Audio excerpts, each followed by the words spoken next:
Let me go with the problem number 17. Right. Kavitha spends 3/5 of her income on household expenses and 1/7 of her income on personal expenses. If her monthly income is 35,000, find her monthly savings. We need to find the monthly savings here. So we know that savings, right? Savings is equal to, right, income minus expenses.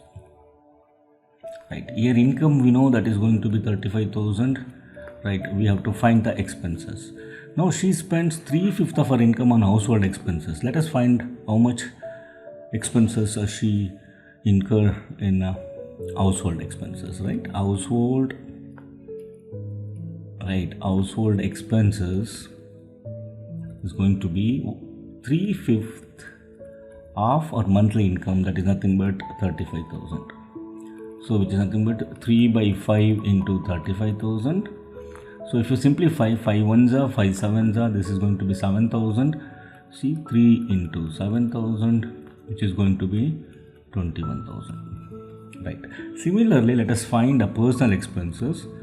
So personal expenses is going to be 1/7 of our monthly income. That is 1/7 of our monthly income is 35,000, right? 35,000. Now simplify it. 7 ones are 7 fives are, which is going to be 1 into 5,000, which is going to be 5,000.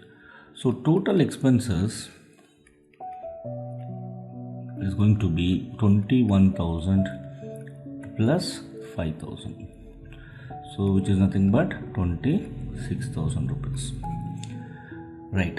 So we know that savings is equal to, so therefore savings is equal to income. Income is 35,000.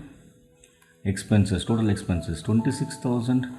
So our savings will be 35 minus 26 is going to be 9,000 rupees. Option A is the right one.